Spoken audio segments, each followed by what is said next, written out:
Hi everyone and assalamu alaikum. Welcome back to my channel and welcome back to today's brand new vlog. I am so sorry I am not being consistent and I've been away from my YouTube channel for about 2 weeks now, and I have a good reason for that. I'm actually doing my home improvements, major home improvements, and me, my husband and my daughter are actually doing it our own selves. So we haven't got any builders in, we haven't got any joiners in. We are the builders, we are the joiners, and we are the decorators. I am also making a vlog regarding that as well, which will be uploading very soon, so you guys can actually see how you can improve your home, do your laminates, painting, decorating, wallpaper, putting in a new kitchen, new cabinets, and etc. by your own self, yes, and on a budget as well. So let's go towards today's video. I'm actually going to make Turkish pita bread, homemade Turkish pita bread. And the best thing about this Turkish pita bread is that it's easily made with minimum ingredients, and you can serve it with anything you want to. I'm actually going to serve it with stuffed chicken and salad. That's how my children like to eat it. That's how they find it easy and convenient to actually manage food like that. But it's very good for picnics, birthday parties. Like I said, it's easily made with minimum ingredients. So let's go towards the ingredients. So first of all, I'm going to start off with the ingredients that we need for our pita bread, and then we'll carry on for the ingredients that we need for our chicken marination. So for pita bread, first of all, I have 2 baking measuring cups of strong bread flour. If you guys cannot find strong bread flour, then you can use plain flour, but strong bread flour is better for breads, pretzels, pizza bases, pita breads. So I would highly recommend that you actually try and see if you can find it, but if you can't find it, then obviously there's no other option than plain flour. Down here I have 1 teaspoon of dry instant yeast, half a teaspoon of salt, half a teaspoon of sugar, 2 tablespoons of dried milk powder, 2 tablespoons of natural plain set yogurt, and 2 tablespoons of butter. Also down here I have 8 ounces of milk, but warm milk. Now we have to use warm milk because we need to actually activate our yeast. Now if you guys are lactose intolerant, that's fine, you can actually substitute the milk with water. I have 8 ounces, but we are not going to use all 8 ounces. It just depends how much quantity we're going to use, but I will tell you as we go by that how much milk was used to make the dough. If you substitute the milk with water, make sure that your water is warm so that the yeast can be activated.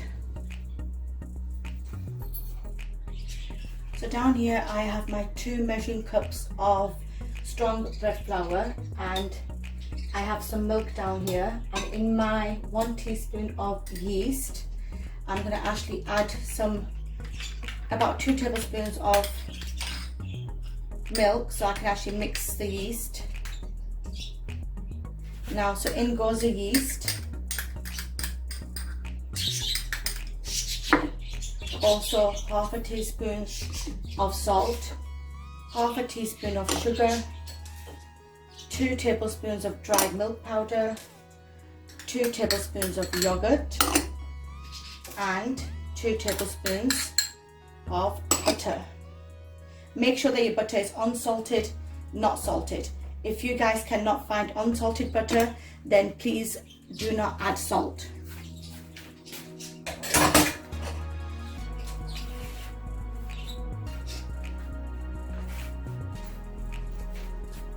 So now with clean hands go in and start mixing the ingredients, wet ingredients, with the flour. And what we need to do is we need to make some lumps like these. We're not going to go in with the milk just yet. So basically we need some crumbs to be made of the flour. Now that is done, now gradually go in with the milk, or if you have lukewarm water, then go in with the water.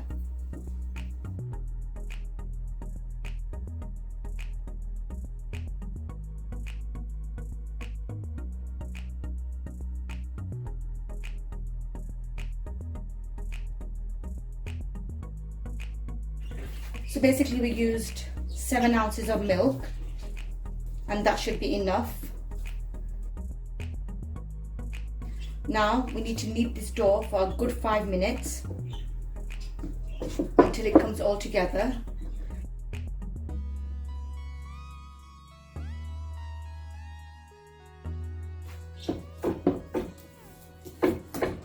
So as you can see, after 5 minutes of kneading, our dough has all come together. And now what I'm going to do is I'm going to let this rest on room temperature for a good 2 hours. I'm going to wrap it with some plastic wrap.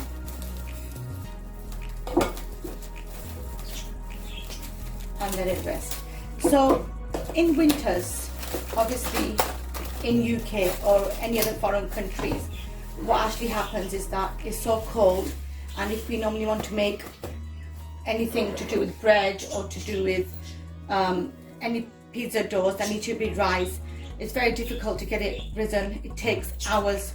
So what I do, which is a very good tip which I'm going to give you, I have a condenser tumble dryer, and what I do is I turn my tumble dryer on for 2 minutes, and obviously after 2 minutes I turn my tumble dryer off, and then I put my ball of the dough inside the tumble dryer, close the door, and after 2 hours when I open the door, it's actually perfectly risen.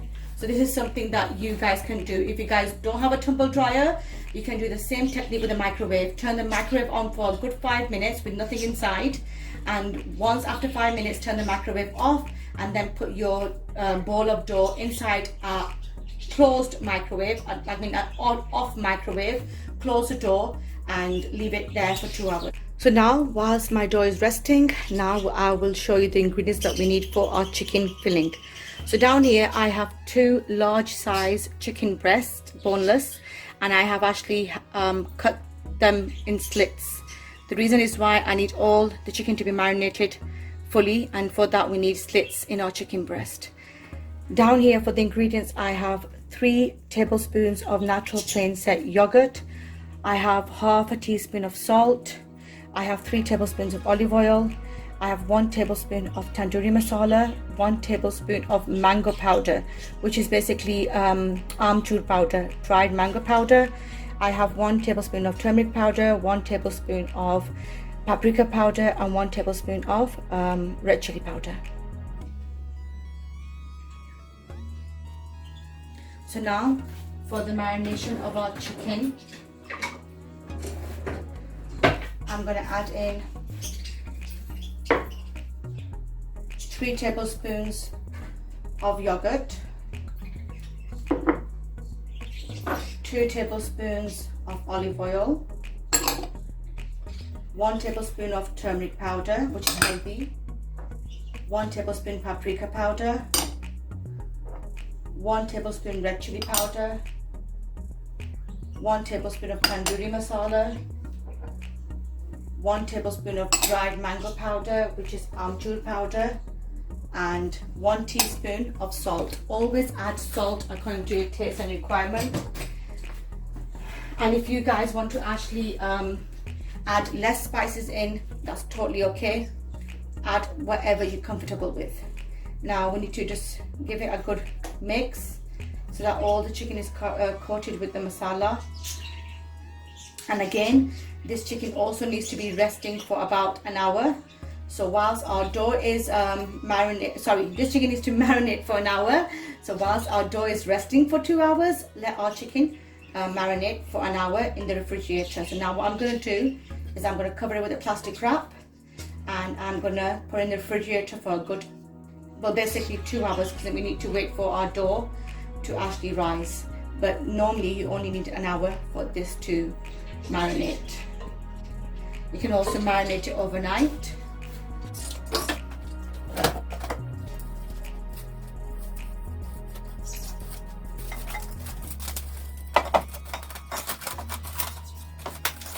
So now what I'll do, I will see you guys after 2 hours.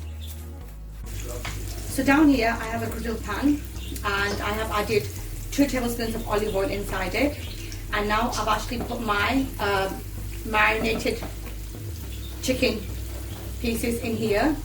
So now we're going to cook this on a medium heat.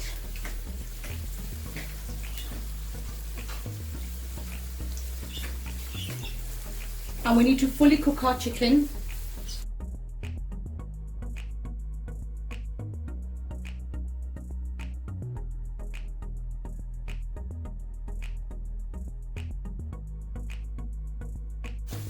And also, some of the marination that is left, make sure that you actually scoop it all up and just spread it on the chicken pieces.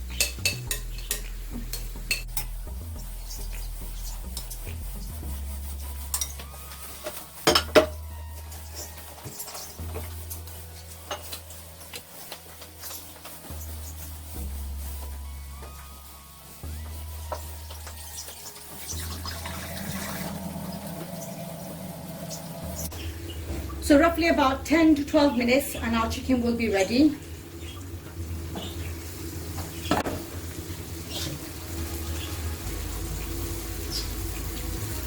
Just make sure that you keep on turning it around.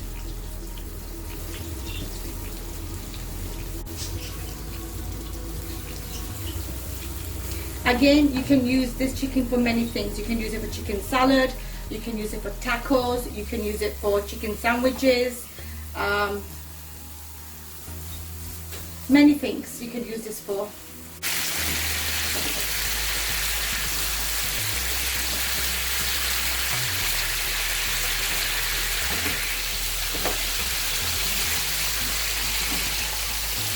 So it's nearly 10 minutes and our chicken is cooked. But what I need to do is I need to dry this gravy up, the oil and the masala.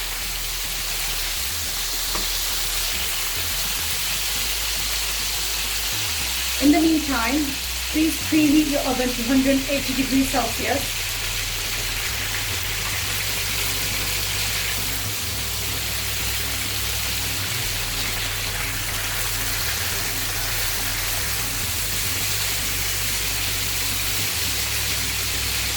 And what I have done down here, I have some non-stick baking sheet and I have actually greased it with olive oil.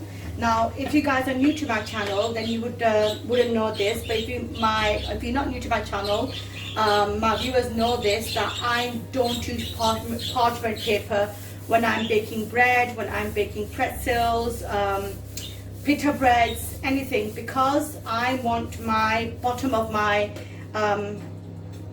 bread or pita bread or pretzels or pizzas and etc. To actually go golden brown. So if I use a parchment paper, I tend to not get that. It's a bit soggy.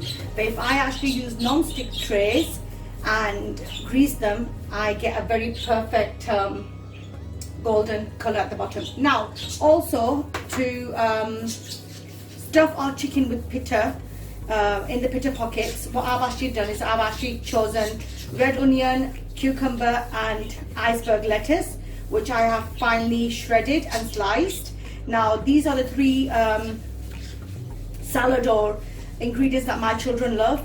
You guys can actually use anything you like. You can use white cabbage, red cabbage, radishes, lettuce, onions, cucumbers, tomatoes, etc. But these are the three ingredients that I'm using. Now also my dough has risen. So now let's start preparing our pita pockets.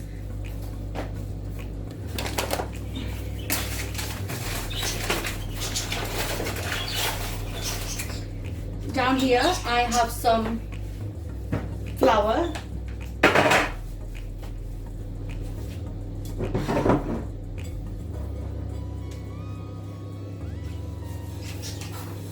and I have my dough here.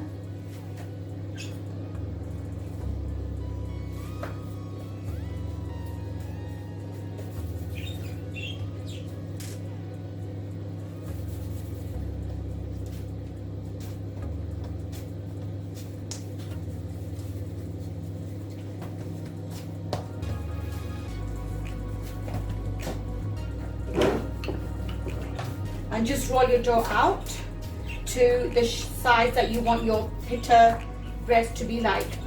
You can have large ones, you can have medium ones, you can have small ones. It totally is up to you.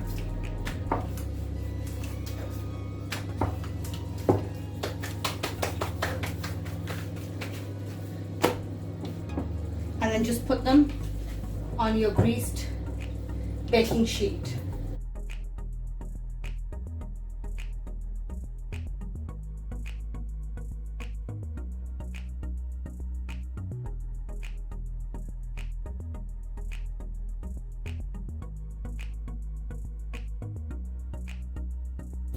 I think the 2 is enough on one sheet because they are gonna expand once they go into the oven.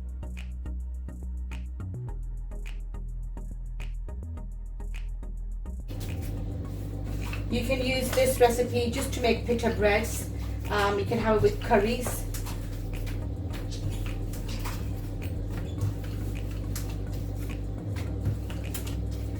I have recently seen some people using self-raising flours for actually making chapatis and parathas.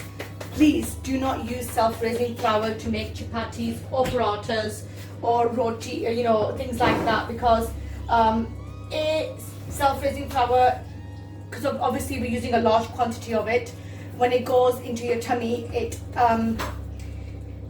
basically is not good if you eat too much quantity of it. Obviously no one actually eats one chapati or one paratha, they tend to go for 2 or 3, but roti or chapati or paratha is not made with self-raising flour. It's actually made with either wheat flour, that you get the chapati out flour, or you can actually use plain flour if you want to, but please do not use self-raising flour.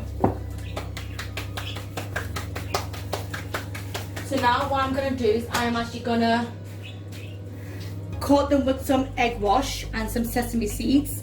You guys can actually use sesame seeds, nigella seeds, or just plain. Choice is up to yours. So what I'm going to do is I'm just going to coat them now with some egg wash.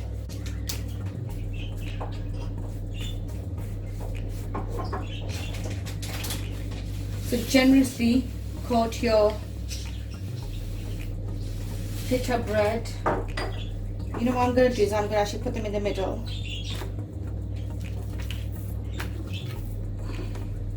Like this. With egg wash. Again, I have mixed my egg with milk. If you guys are lactose intolerant, please mix your egg with water. And I have some sesame seeds here. And now I'm going to put these in the oven on 180 degrees Celsius for a good 10 minutes. So down here, my chicken is fully cooled down. So what I'm going to do is I'm going to cut them into slices.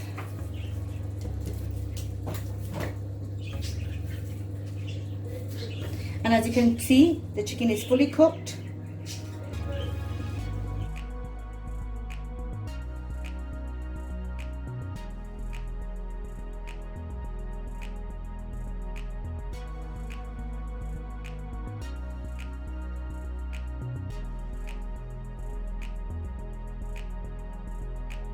Now I'm going to transfer this into a plate. So these are the pita bread that have come out of the oven, and as you can see, they're absolutely delicious. At the moment they are boiling hot. Once they cool down, I am going to slit and stuff the filling in. I actually opted for something smaller, but you guys can actually choose any size you want to. So this is a final look of my stuffed pita pockets. Freshly made in the comfort of your own home. This is what I'm trying to bring to you guys, how easy we can actually make foods that we love, that we desire, that we want to eat, which are healthy, clean, and we can actually make it easily in the comfort of our own home. So I hope that you liked today's vlog. I hope that you liked today's recipe. I would hope that you guys will try it. Do let me know in the comments down below, how did it turn out to be. If you like my vlog, then please give me a thumbs up. Please subscribe my channel, share my channel. Until my next recipe, take care. Bye.